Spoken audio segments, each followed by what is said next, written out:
Hi guys, this is part one of my painting demonstration for a new hand and rose painting that I'm going to put in this frame. I have a wooden sheet, I believe this is pine wood, and it's not quite 4x6, which is the dimensions of this frame, but it's actually about a ½ inch smaller, but it will fit inside this frame. I did try it out, so I'm going to prime this panel. I actually have a bunch of these beautiful ornate frames that I haven't created anything for, and I've had them for a long time, so I'm gonna start filling them, because if I don't start at some point, it's never gonna happen. And I actually have one that looks exactly like this with the same details and shapes, but it's silver, so we'll see what I put in that one. But let's get started. So step one for me is always gesso. Anytime I'm working with wood panels, I gesso them first. I actually want to experiment with tinting them and keeping the surface of the panels, but for today I'm going to gesso them. I do have a video all about how I prime wood panels, and it's free, available on YouTube, so I don't want to waste your time with that on here, but just know that I am following the same processes as that video. So first I'm going to lightly sand the surface of the panel. Alrighty, so the panel is primed and sanded, and all I have to do now is just to apply a very diluted layer of burnt sienna with Gamsol, and then I will start on the pre-sketch. So I have some Gamsol in this jar here, and I'm using this old used palette, and I have some usable burnt sienna here from a previous painting. And I honestly need to get some new razor blades for my glass scraper, because I cannot use that stuff anymore. Like, I'm on my last razor blade and it's getting really dull, and it is just such a pain to clean my palettes with it. It's like barely possible. Alrighty, so I'm just gonna apply this burnt sienna. Nothing too crazy. I don't need this to be a thick layer. It's just transparent, just to serve as a backdrop so I don't have to paint on a blank white surface. I just really don't enjoy painting on blank white surfaces all that much. Like, ever since I started using underpaintings, I've just been hooked. Can't help it. Really love this method. So it doesn't have to be perfect, as long as in general the area is covered. I just kind of let it dry for a little bit. Could be a couple hours, could just be, I don't know, a few minutes sometimes if I'm really in a rush. But I'm just gonna let that kind of evaporate. So one way I'm able to tell if it's ready for painting is when this is no longer that shiny and wet looking. It's gonna look more matted and not that glossy. So just gonna wait for that to, you know, dry up a bit and then continue. Alrighty, so it hasn't even been an hour yet, maybe just under an hour, and you can already see it's no longer glossy and reflective off the surface, and this is usually a good indicator that it's a good time to start your painting. Alrighty, so I've drawn on a grid in chalk pastel. This is the pencil that I used. It's General's Pastel Chalk, and you can find it at any Michaels, and I think Hobby Lobby should have them too, but typically when I draw on these white lines on my toned canvases or panels, it's usually with a white charcoal pencil. Sometimes I use a normal pencil, but I really like the white charcoal pencil. So the other thing about this is, because the panel isn't a perfect 4x6, it's more of like, I guess 3.5 by 5.5. There's actually a bit cut off here, and then I centered the grid, so these are not perfect inch squares. I kind of like centered it, if that makes any sense, because this panel isn't exactly 4x6, but it's fine, it's still gonna work. These are just the only actual squares that are an inch by inch, whereas these ones are slightly cut off on the ends. And yeah, so it's more of like a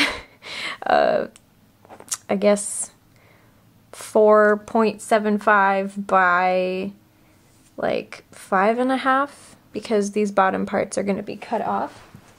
So here on my reference, if we look, realistically it's going to be like that. That part's going to be cut off.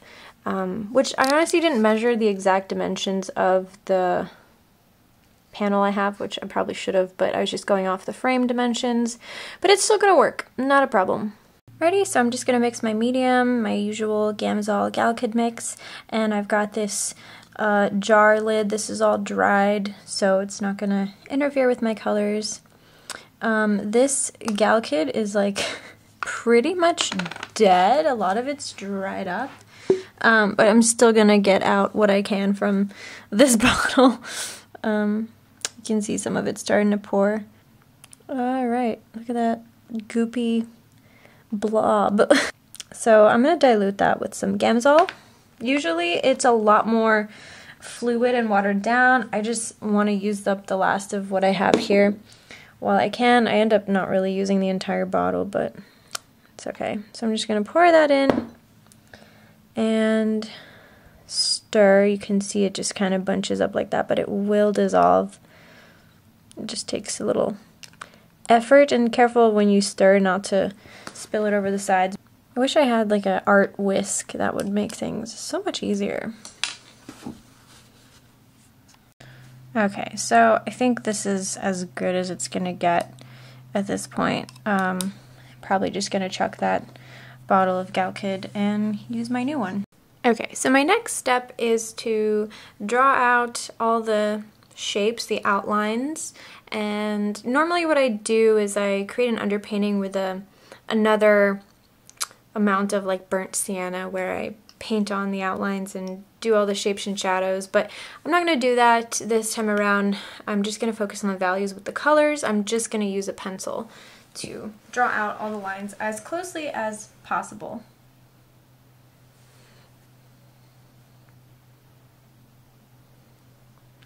So I guess I'll start with the rose.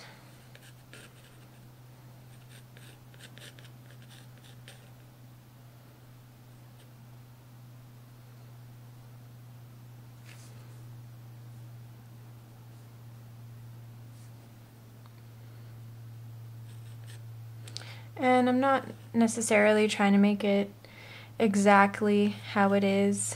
I mean, as close as possible, but it's fine if it's not perfect or perfectly aligned with the squares. I'm just kind of using this for like general placement. Roses are very easy to just kind of improvise and do whatever with.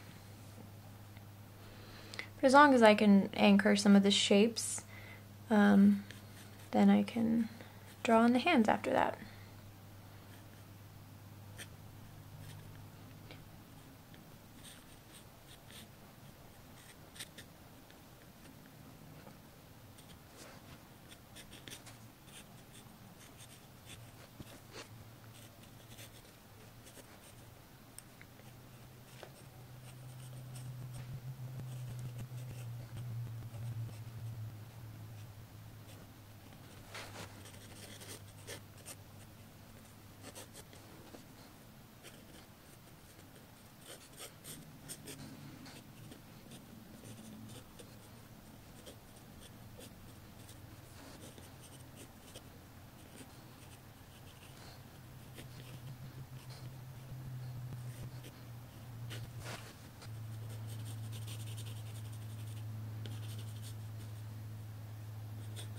Okay, so it's far from perfect, and that's okay. I can fix things and alter things as I'm painting. So yeah, I'm just gonna go ahead and start with the colors. I'm using this super thin Royal Langnickel liner. The size, I believe, is, it says 10-0 on here, 10-0. So yeah, just gonna take some burnt sienna and titanium white that I accidentally got my lid onto here. And the Galkid is dissolved really well at this point, so not too much of a problem. Then I'm going to use some cadmium orange, a little more titanium white, some cadmium lemon, and if I could poke through the dry paint here, some yellow ochre.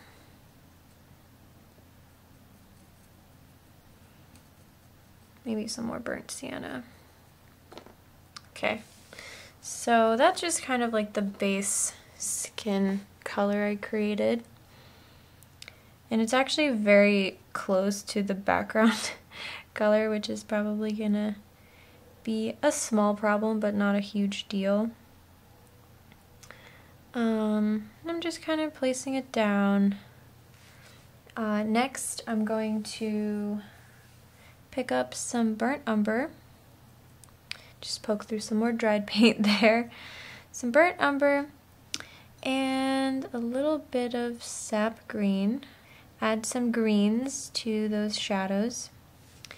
And then pick up some more medium.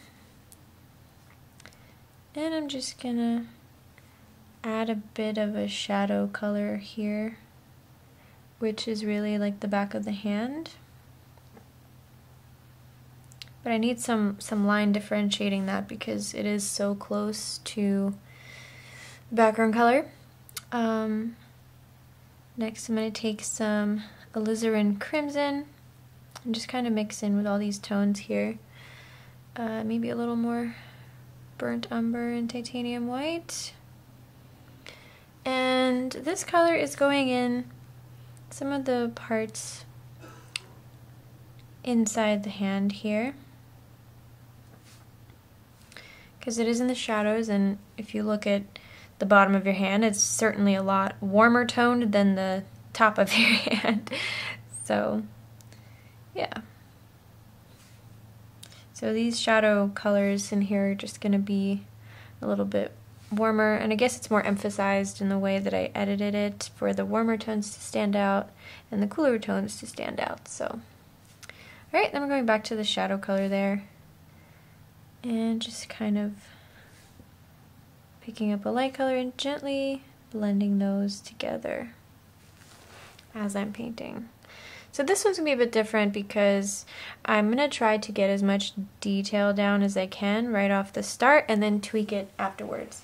So similarly to how I painted my piece for Modern Eden called Guardian, and it was for an art show where I had the hands that were kind of like mermaid hands and the fish, Nemo and Dory. So yeah, that was a very similar technique to what I'm going for here. I'm going to use that warm color here to create some of the shapes along the thumb here. It's a little warmer on the outside. So I'm going to poke through, oh nope, that's totally dry. I need some cadmium red light. Okay, so I just refreshed my cadmium red light up there. I swear I need new razors because then I'll be able to actually clear off all this paint properly, because right now it's such a pain and hassle to do it. It like physically hurts my hands. So that's why I've been slacking on that with my palettes. So I'm picking up some cadmium red light, just a little bit in this color here, and a tiny bit of medium, not too much, because then it'll just water it down and make it unmanageable. And I'm just going to apply that warm color to the sides here, sides of the thumb, that is.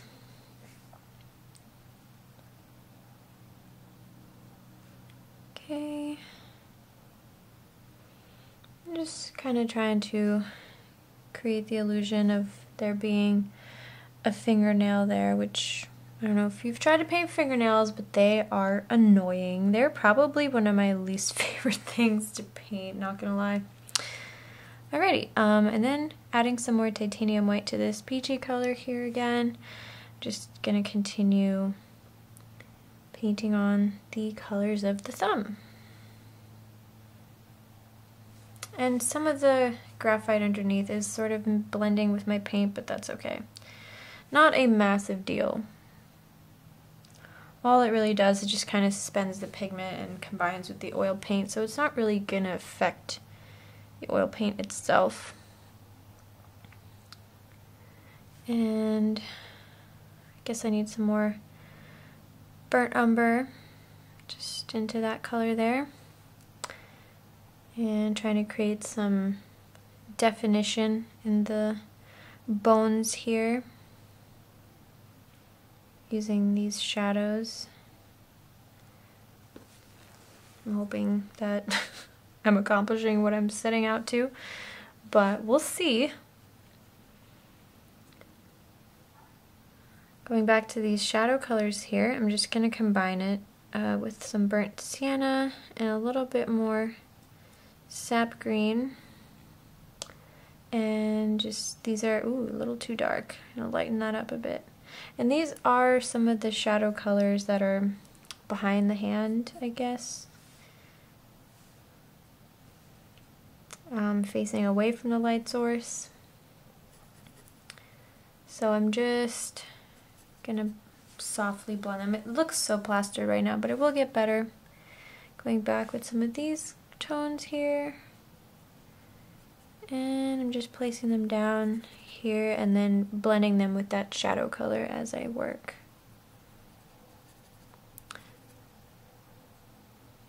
Then going back to this section, this needs more titanium white actually. So that's what I will put down here and here. It's a little bit too much medium there, but that's okay. Just gonna blend on the actual painting.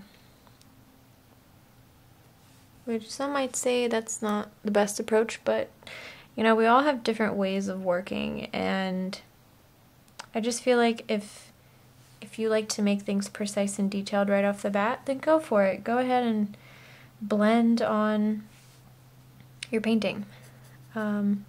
Sometimes I do, sometimes I don't. It just really all depends, but I will say that being able to say more with less, with fewer brush strokes, fewer precision, and just still being able to achieve that immaculate realism is a gift. That is something I would love to be able to do with my art more, is use thicker brush strokes, more expressive brush strokes, and be able to still convey the same realism. Just, I guess, slightly more vague with less detail, but still achieve that accuracy. It's very hard. It's definitely a challenge. Okay, so this is not perfect, and I will have to work up these highlight areas here. They look a bit too gray for me, but it's fine. We'll fix them later. And then I'm going to be painting right now some of the skin folds, like if you can tell, like this right here just kind of folds, and the way I had my hand there, this part right here, like this folding area, is pretty much what I'm gonna try and emulate. Okay.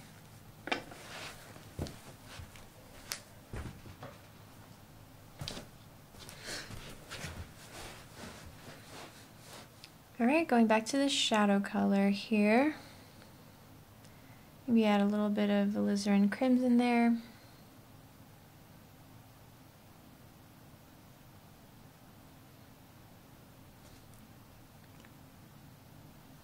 Oh boy, that looks so weird. It's fine. Nothing to stress over quite yet. Just gonna add a little highlight area here just to help it make more sense. Then bring that up. Okay, so yeah, this was what I would consider a fail, but you know, it's fine.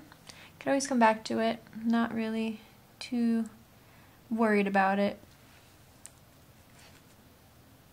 Okay, and then going back to that peachy color there.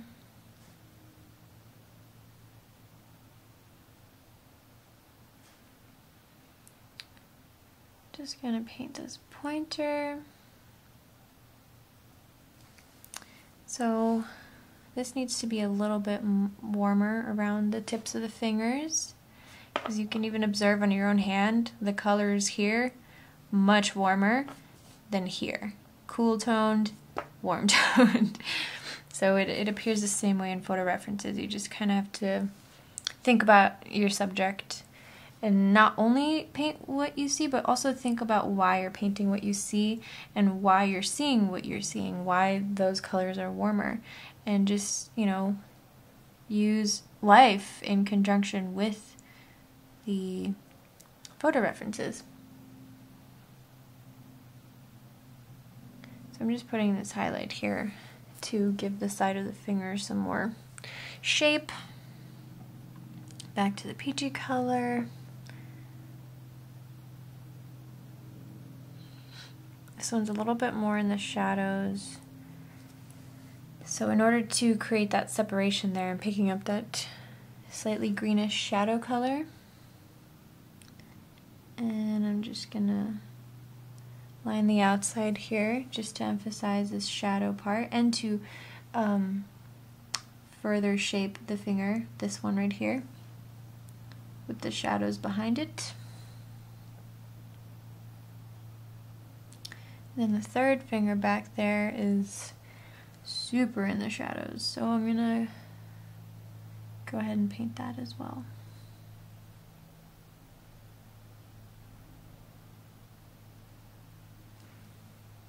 And then tweak everything later if it's not perfect, which it's not.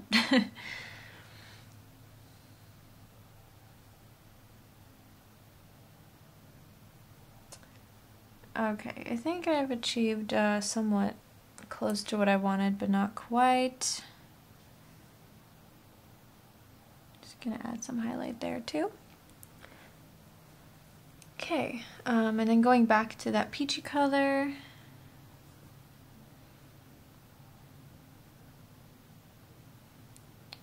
Just gonna paint on some of the shapes of the fingers. Okay, so I am refilling my phthalo green, which I did have on my palette earlier, but I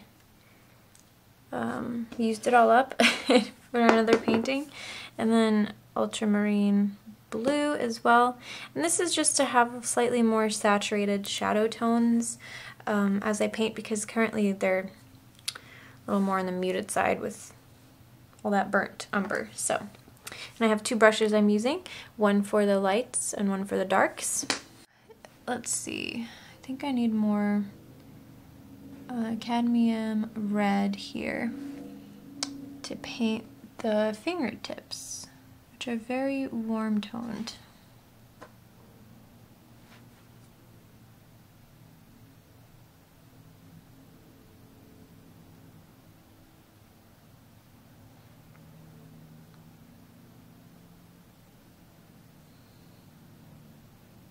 Then I just realized that I never drew on the third finger, so I'm just gonna paint that on right now.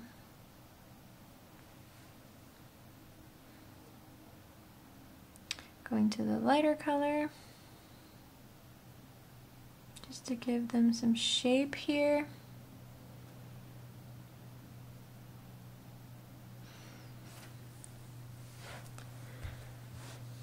Okay. And back to the red.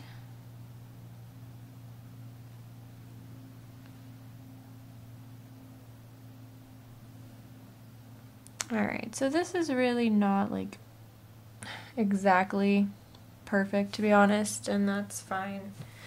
I don't care all that much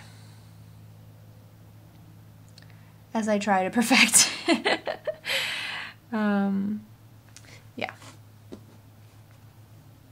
Okay, so next, something I think I really have to do to help tie everything together is start on some of this background here, because it's a very important part of the painting, obviously. So I'm going to go in with titanium white, a little bit of ultramarine blue and phthalo green, and then some burnt umber and more phthalo green, some cadmium lemon if I could get any. Okay, cool. A little bit of medium,